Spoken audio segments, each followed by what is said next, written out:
자, 다른 이슈를 짚어보겠습니다. 최근 AI 시장을 보면 지속 가능한 성장이라는 기대와 한편에서는 거품이라는 우려, 이 두 가지가 동시에 나오고 있죠. 이런 엇갈린 평가 속에서 AI 시장의 성장 스토리는 여전히 유효하다고 보십니까? 전반적으로 어떻게 생각하세요? 네, 거품 이야기가 많이 있지만 네. 결국에는 AI 시장 자체가 계속 커질 수밖에 없다는 것은 뭐 자명한 사실이죠. 이제 각종 리서치들을 좀 종합해 보면은 네. 25년 글로벌 AI 시장 규모를 봤을 때 3천억 원에서 7천억 달러 구간입니다. 2030년대 초까지 연 20에서 30% 성장이 전망이 되고요.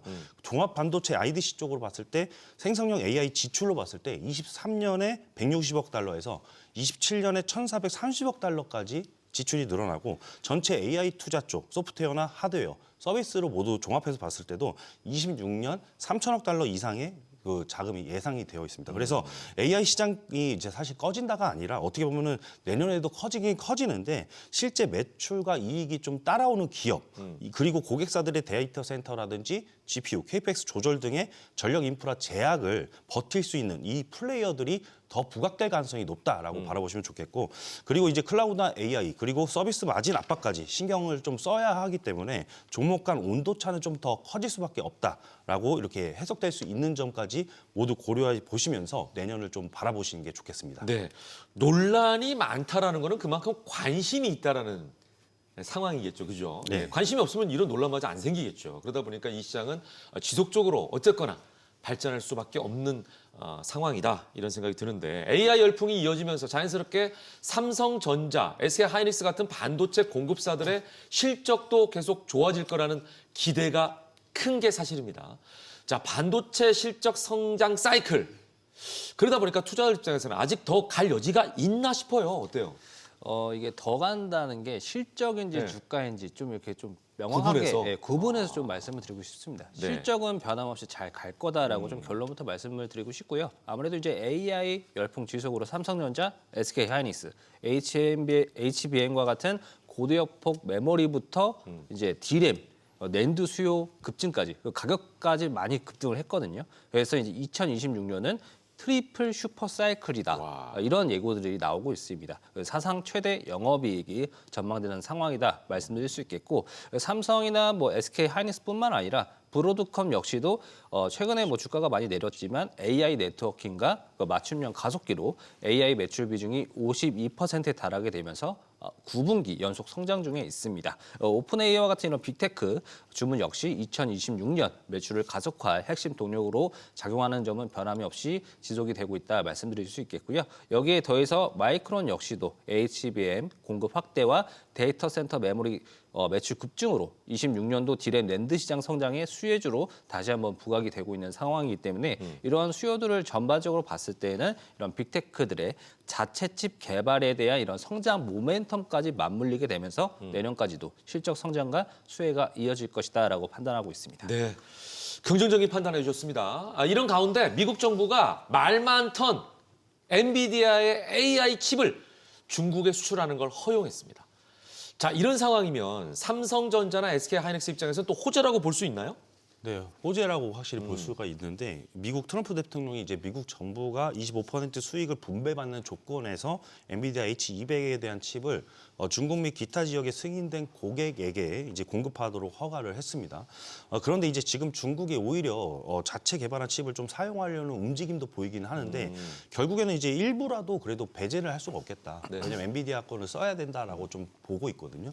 그렇게 됐을 때 이제 사실 이제 중국의 수출 허용에 따라서 엔비디아의 AI 칩에 대한 시장 지배력은 더욱더 강화될 수밖에 없다라고 보고 있고 한국의 메모리 입장에서는 상당히 좋은 시그널로 당연히 여겨지죠. 일단은 이제 삼성전자도 과거에 이제 HBM3를 납품하고 좀 늘리고 있는데 중요한 거는 앞으로 HBM4 쪽에서 좀 드라이버를 강력하게 좀 걸려고 하고 있고 그리고 무엇보다 이제 엔비디아 소식은 이제 SK 하이닉스의 호재로 연결될 수밖에 없습니다. 왜냐면은 과거에 HBM3 물량의 70% 이상을 좀 독점하고 있어가지고 추가 주문이 좀 늘어날 것이다라는 그런 전망 속에서 동반해서 반등 좀 더 나왔던 그런 과정들도 있었으니까 네. 확실히 이 두 기업을 토대로 해가지고 향후 동향을 살펴보면 되겠고 그리고 이제 국내 메모리 기업들이 이렇게 미국과 중국의 어떤 그 다툼도 있겠지만은 결국에는 이렇게 완화되는 그런 기조 속에서 실적이 조금 더 우상향될 수 있는 그런 관점으로 26년을 맞이해보는 그런 시점을 맞이했으면 좋겠습니다. 네. 자, 계속해서 AI 반도체 시장에서 긍정적인 뉴스가 들으신 것처럼 들려오고 있는 상황입니다. 전망부터 업종, 종목 분석이 필요하시다면 주식의 발견 카카오톡 채널 검색한 이후에 친구 추가해 주시길 부탁드립니다. 최근 SK 하이닉스가 미국 증시에 상장한다는 이야기가 나오고 있습니다. 실제로 이게 이루어질 가능성이 있을까요? 네, 실제로 이제 심각하게 고민하고 있다 이렇게 그래요? 얘기가 나오는데 이게 ADR이라고 해가지고 이제 한국 주식을 미국 투자자들이 이제 뉴욕 증시에서 달러로 직접 사고 팔 수 있게 만드는 미국형 주식이라고 좀 보시면 되겠습니다. 그래서 이제 해외 투자자들이 이제 코스피에 직접적으로 투자를 더 많이 하진 못하잖아요. 네. 예, 그래서 이제 제약이 있는데 한마디로 ADR로 이제 상장하게 되면은 미국 연기금이라든지 그리고 글로벌 ETF나 뮤추얼 펀드 그리고 이런 자금들이 이제 SK 하이닉스에 이제 바로 접근할 수 있게 돼가지고 국내와 이제 뉴욕 이중 상장 체제로 해서 글로벌 프리미엄을 받겠다라는 뜻으로 보실 수가 있습니다. 그렇게 되면 이제 이런 전략에 대한 핵심으로 또 추가적으로 살펴보실 것이 원래 자사주는 소각하면 좀 끝이 나는데 ADR로 전환하면은 해외 자금 조달 통로로 인해서 M&A라든지 투자 재원을 마련하게 되고 그리고 또 이제 미국 자본시장에 대한 어떤 전략적 옵션이 더 많이 열리게 됩니다. 그래서 단순 소각이 아니라 자산화하는 방식으로 이렇게 보시면 되겠고 SK 하이닉스에 대한 그래서 이제 마이크론 대비해서 아직까지 동종업계 대비해서 아직까지 저평가 이슈가 끊이지 않고 있거든요. 이런 것들을 조금 만회하려고 하는 그래서 PER이 여전히 낮기 때문에 이것을 상쇄하려고 하는 그런 움직임이 보일 것입니다. 그래서 ADR 효과는 결국에 이제 AI 메모리 글로벌 1티어답게 제값을 받겠다라는 뜻으로 밸류업 시도로 이해하시면 되겠습니다. 네. 투자자 입장에서는 두 개의 투자처 선택할 수 있는 옵션이 생기는 거고 SK 하이닉스 입장에서는 또 대규모 자본을 끌어모을 수 있는 어떤 좋은 기회가 되지 않을까 이런 생각을 하게 되는데 자 SK 하이닉스가 국내 중소 팹립스와 제조협력을 추진한다는 그런 얘기를 또 밝혔습니다. 이게 단순한 상생이 아니라 제조 공간 부족이라는 구조적 문제를 해결하는 것이다. 해결하기 위한 것이다라는 시각이 좀 있더라고요. 네, 맞습니다. 네. 아무래도 AI 반도체 시장의 초호황으로 인해서 이제 생산 주문은 폭증하는 상황이지만 이제 공정 과정에서는 또 눈에 보이지 않는 먼지 하나만 또 칩에 부착이 되면은 불량이 발생해서 또 수율이 급감하기 때문에 네. 이런 초미세 공정 과정에서의 이런 클린룸이 필수적인 생산 시설인데 이런 클린룸을 새로 이제 짓는 데에는 보통 2에서 3년 정도 소요가 되고 SK 하이닉스조차 현재 주문량을 맞추기 위한 클린룸 여력이 많이 부족한 상황인데 그렇기 때문에 이제 팹리스들도 이제 생산 라인을 구하지 못하는 상황이 이어지게 되면서 네. 이제 SK 하이닉스가 중국 지렌 공장과 같은 유휴 설비를 활용해서 이런 반도체 생태계 상생과 이런 메모리 슈퍼 사이클 상황에서도 향후 고부가 가치 맞춤형 칩 수요를 생각을 안 할 수가 없기 때문에 이런 부분도 함께 고려를 해서 메모리 슈퍼사이클에 대한 대응의 일환이다 이렇게 볼 수 있겠습니다. 네, 뭐 여러분 아시는 것처럼 반도체 시장 자체가 워낙 호황이고 또 규모가 늘어나고 있는 상황이다 보니까 정부마저도 반도체를 둘러싼 글로벌 패권 경쟁에 대응하기 위해서 팹리스를 키우겠다 이렇게 선언을 했죠. 네, 아까도 말씀드렸지만 SK 하이닉스가 그렇게 대응을 했던 것도 네. 결국에는 우리가 이제 전력기기 전력 소모에 대한 이런 문제점들을 칩에 대한 저전력으로 만들면은 AI 수익성 우려도 그만큼 낮아질 수가 있거든요. 그렇죠. 그래서 팹리스를 아직 놓으면 안 되기 때문에 이 메모리 슈퍼사이클을 대응을 하겠지만 팹리스도 계속 키워나가야 되는 산업이기 때문에 한국 팹리스 기업들이 이제 아직까지 글로벌 시장 점유율이 1%에 불과한 상황입니다. 예. 그래서 따라서 정부가 취약 분야로 지적되어 온 이런 시스템 반도체 생태계 강화를 위해서 반도체 2강으로 가는 핵심 전략으로 팹리스 이런 도와주는 이런 지원 정책들을 제시했다라고 볼 수 있겠는데요. 정부가 이제 국내 팹리스를 글로벌 수준으로 성장시키기 위해서 네. 수요 기업이 기술 개발을 견인을 하고 또 파운드리가 생산을 밀착 지원하는 이런 협업 구조를 구축해 가면서 현재보다 팹리스 산업 규모를 10배 이상으로 확대하겠다는 이런 목표를 세웠고 또 정부 역시도 민간 합동으로 4조 5천억 규모의 12인치 40나노급 상생 파운드리를 구축해서 이제 국내 팹리스 기업의 전용 물량을 할당하고 또 시제품 제작을 지원하는 이런 여러 정책들을 발표를 했는데요. 대만 TSMC 생태계처럼 팹리스와 파운드리가 밀착 협력하는 이런 구조를 우리나라도 구축하겠다 이런 의도로 풀이할 수 있겠습니다. 네, 그러니까 반도체 시장에 A부터 Z까지를 다 가능하도록 만들겠다. 이제 이게 목표인 것 같아요. 글로벌 시장에서 시스템 반도체 점유율이 낮은 이유, 국내 팹리스 기업들의 기술력 문제인가요? 아니면 산업 생태계가 받쳐주지 못하는 구조적 한계 때문이라고 생각하시나요? 네, 우선은 이제 결론부터 말씀드리면 기술은 있는데 생태계, 비즈니스가 뒷받침을 좀 못 해주는 그런 어떤 구조적 어떤 그 한계에 있다라고 말씀을 드립니다. 네. 우선은 이제 그 전 세계 시스템 반도체 점유율부터 하나씩 따져보려면은 미국은 72%고 대만은 8% 그리고 일본은 5%. 중국이 3%, 한국이 2%밖에 안 됩니다. 그런데 이제 여기서 이제 우리나라 반도체 수출 비중도는 좀 높은 편이잖아요. 그래서 메모리 반도체 쪽에서 수출 비중을 11월 기준으로 봤을 때 74.1%나 되는 것을 확인하실 수 있겠고 시스템 반도체는 21.9% 수준이죠. 그러니까 이제 글로벌적으로 봤을 때 한국은 아직도 메모리 편향 국가로 좀 찍혀 있는 게 좀 한계입니다. 그렇다고 기술이 절대 없는 것은 아니다라고 말씀을 드리는데 국내 팹리스의 42.6%가 특허를 보유하고 있고 또 이제 이 비중이 세계 2위급입니다.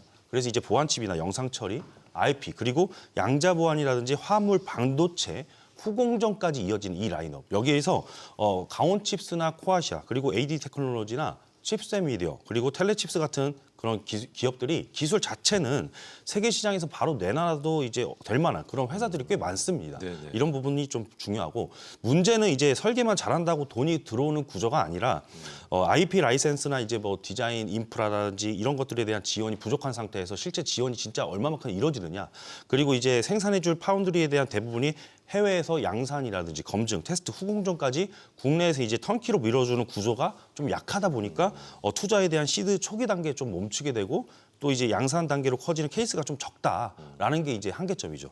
그래서 이제 정부 펀드 안에서 이번에 팹리스 전용 예산이 좀 확대되는 과정 속에서 팹리스와 파운드리, 후공정, 수출까지 연결로 이렇게 지원을 해가지고 이걸 다 묶어서 어떻게 연결하느냐. 그래서 하나의 시스템 반도체 밸류 체인으로 어떻게 키우느냐가 앞으로의 이제 정책과 시장 양쪽에서 핵심 과제가 될 것으로 저는 보고 있습니다. 그러네요. 예.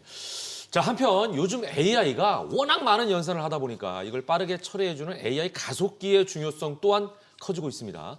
글로벌 기업들뿐만 아니라 국내에서도 팹리스 스타트업을 중심으로 NPU 시장이 조금씩 형성되는 분위기라고 하는데 실제로 눈에 띄는 성과가 좀 나오고 있나요? 어때요? 네, NPU는 이제 신경망 처리 장치, 이제 저전력으로 AI 추론을 가속화하는 이런 바탕으로 설계된 칩이기 때문에 네. 이제 저전력 칩에 대한 개발과 성장 가능성을 보고 많은 기업들이 스타트업으로 새로운 칩을 개발을 하고 있다 보시면 되겠는데요. 이제 국내 팹리스 스타트업 중에서는 리벨리온을 좀 꼽을 수 있겠습니다. 그래서 국내 최초 데이터 센터용 NPU 아톰을 개발해서 KT 클라우드에 공급해서 상용화까지 성공을 하면서 삼성과 차세대 리벨 공동 개발로 LLM 구동 최적화 칩 양산을 준비하고 있다 보시면 되겠고요. 퓨리오사 AI 같은 경우에는 워보이를 양산을 해서 SK 하이닉스 HBM3 탑재되는 이런 칩들을 개발하면서 레니게이드 추론용 NPU를 선보이기도 했습니다. 그래서 앞으로 이런 칩들로 데이터 센터 시장 공략 중에 있고 디벡스라는 스타트업 같은 경우에도 이제 로봇용 1세대 NPU 양산을 시작을 해서 온디바이스 AI 시장 공략을 강화해 나가고 있습니다. 그래서 앞으로도 이제 자율주행이라든지 로봇과 같은 맞춤형 AI 칩 개발과 수요가 증가할 가능성이 높은 시점이기 때문에 이런 스타트업을 비롯해서 팹리스 기업들이 분주해질 가능성이 높다 보시면 되겠습니다. 네. 자, 사실 그동안 반도체 투자는 삼성전자 아니면 SK하이닉스 같은 대형주 중심이었단 말이에요. 근데 지금 말씀하신 대로 국내 NPU 팹리스들이 의미 있는 기술 경쟁력을 확보하게 된다면 투자 기회도 그만큼 중소형 팹리스 쪽으로 넓혀지지 않을까? 이런 기대가 드네요. 네, 확실히 그 국내 NPU 팹리스에게 제대로 된 어떤 창구가 좀 열리게 된다라고 한다면은 뭐 리벨리온이나 이제 퓨리오사 AI 이야기가 나왔잖아요. 그런 기업들이 더 많이 등장하게 된다라고 이해하시면 되겠습니다. 그러면 이제 서버나 데이터용 AI 가속기라든지 그리고 엣지, 로봇 이런 자동차용 AI 칩 같은 영역에서 확실히 국산 설계와 국산과 이제 글로벌 파운드리 조합이 또 가능해져 버리니까 네. 산업 포트폴리오가 메모리 편중에서 조금 많이 벗어나게 되겠죠. 그래서 NPU와 엣지 AI 칩 그리고 IP 시장이 좀 커지면서 국내 팹리스 시장에 대한 실제 매출 레퍼런스가 계속 쌓이게 된다면은 확실히 중소형 팹리스 쪽에서도 구조적인 리레이팅 가능성 기회가 열리게 된다라고 보시면 되겠습니다. 네. 저희가 반도체 얘기하면 매번 삼성과 SK 하이닉스 요 두 개만 얘기하다 보니까 뿔이 난 건가요? LG전자가 국내 AI 반도체 팹리스 기업과 함께 반도체 칩을 개발한다는 소식이 전해졌습니다.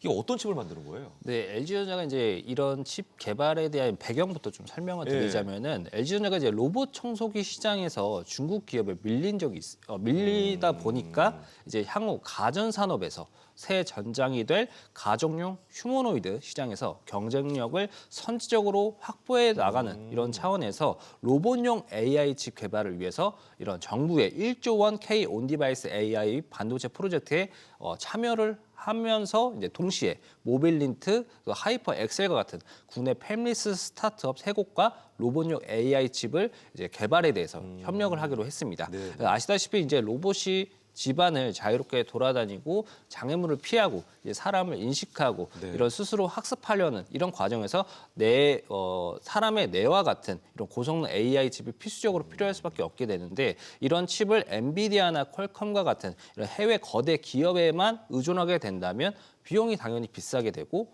공급이 불안정할 수밖에 없기 때문에 이런 국내 대기업들도 중소형 기업들과 팹리스 기업들과 협력을 하게 되면서 이런 개발들을 가속화하고 있는 상황이다 보시면 되겠고요. LG전자의 가전제품들도 앞으로 AI가 도입된 제품들이 계속해서 출시될 것으로 보여지기 때문에 이런 AI 로봇칩 개발 과정에서 앞으로도 많은 AI 가전 신제품들도 출시가 이루어지지 않을까 보고 있습니다. 네, 말씀을 들어보니까 정말 AI가 안 쓰이는 곳이 없네요, 이제는. AI 얘기 안 하고는 할 얘기가 없을 정도로 수많은 장소에서 AI가 쓰이고 있다 이 생각을 다시 한번 하게 됩니다. 자, 이제 마지막으로 국내 팹리스 전망 어떻게 생각하십니까? 네, 전 세계 팹리스 이 설계 전문이라고 하는데 이 설계 전문 시장 규모를 봤을 때 2025년에 약 2,710억 달러에서 2030년을 봤을 때 5,300달러 이제 수준으로 연평균 14%대 성장이 전망이 되고 있습니다. 전체 반도체 시장이 이제 2026년에 9,750억 달러, 1조 달러까지 근접을 하는 과정에서 이제 부가가치 중심이 설계 그리고 IP 쪽으로 더 이동할 것이다라는 분석이 좀 많은 상태죠. 그래서 내년 이후에 팹리스 시장이 전 세계적으로 봤을 때 성장세가 계속 이어지고 특히 이제 AI나 NPU, 엣지 쪽 이쪽에서 빠르게 커지는 구조다 말씀드립니다. 그래서 국내에서는 정책 드라이브까지 좀 겹쳐지게 된다면은 환경은 조금 더 좋아지겠지만 아무래도 종목별 옥석 가리기가 조금 더 중요할 수밖에 없겠고요. 특히 주목하셔야 될 게 이제 NPU. 이 NPU가 2025년과 34년 사이에 연 21%의 성장률로 AI 프로세스 서브 카테고리 중에 가장 빠른 축으로 이제 성장세가 잡혀 있습니다. 그래서 이쪽이 좀 주목하셔야 되겠고, 그래서 데이터 센터용 GPU와 ASIC뿐만 아니라 모바일, 자동차 그리고 로봇 등의 온 디바이스 AI용 그리고 NPU 쪽의 칩 수요가 구조적으로 늘어나는 과정들을 조금 주목해 보신다면은 여기서 다시 한번 좀 좋은 성과를 내실 수 있는 그런 기회가 높다라고 저는 바라보고 있습니다. 네, 여러분들이 궁금한 업종 또는 종목 분석이 필요하시다면 주식의 발견 채널 검색한 이후에 친구 추가해 주시면 아주 친절하게 설명해 드리겠습니다. 자문역들의 세심한 분석과 함께 관련 종목 리포트까지도 받아볼 수 있다는 점 강조해 드리고요. 이번에는 팹리스 관련주 금은동을 한번 알아보는 시간 갖도록 하겠습니다. 이번에는 김현호 자문역과 함께합니다. 먼저 동메달부터 공개해 주시죠. 네, 제가 선정한 돈메달 팹리스 기업은 자람 테크놀로지입니다. 자람 테크놀로지! 네, 동사는 이제 비메모리 시스템 반도체 팹리스 전문 기업으로 주요 제품으로는 광 트랜시버와 통신 반도체 개발을 주요 사업으로 영위를 하고 있는 기업이다 말씀드릴 수 있겠는데요. 특히 이제 지난 8일에 최근이었는데 동사의 주요 제품인 이제 XGS 폰칩 설계에 대한 유럽향 수주 공시가 나왔었습니다. 이 수주 공시가 나오면서 주가가 급반등하는 흐름을 보이기도 했었는데요. 동사가 최초로 이제 개발과 상용화에 성공한 차세대 광통신 XGS 폰칩 같은 경우에는 좀 쉽게 설명드리자면은 이제 집에서 쓰는 인터넷 속도를 10배 빠르게 만들어서 뭐 여러 집이나 또 5G 기지국에 동시에 신호를 나눠주는 역할을 하게 되는 이런 칩입니다. 그래서 이 칩이 없었다면은 이제 기지국에 이제 연결을 하기 위해서 여러 광 케이블이 필요하게 되고 이에 따라서 설치 비용도 굉장히 크게 증가했겠지만 동사가 개발한 이 XGS 폰 칩을 개발이 된 다음부터는 이제 하나의 광 케이블로 여러 기지국 연결이 가능해지면서 적은 전력으로 네트워크 효율이 전력 효율이 굉장히 크게 증가했다라고 보시면 되겠고요. 이번에 230억 규모의 수주를 받게 되면서 이제 저전력, 정밀 설계에 있어서 실력을 다시 한번 입증을 했다. 볼 수 있겠습니다. 이를 바탕으로 해서 뉴로모픽 개발도 현재 진행 중에 있는데요. 정부의 AGI 프로젝트에 참여를 했던 이력이 있기 때문에 앞으로 이런 수혜와 또 팹리스 성장 모멘텀이 주가 반등 모멘텀으로 작용될 것으로 예상이 되기 때문에 내년 실적 개선 기대감이 유입될 수 있는 상황으로 정리를 해드릴 수 있겠고 이에 따라서 동메달 기업으로 선정했다 말씀드릴 수 있겠습니다. 네, 기업의 이름을 보면 두 가지 느낌이 들어가 있네요. 참 잘한다라는, 그다음에 크게 잘한다라는 발음상으로 두 가지 의미가 있는 기업입니다. 동메달은 비모리 시스템 반도체 팹리스 기업인 자람 테크놀로지가 차지했습니다. 자, 이제 은메달 종목 공개해 주시죠.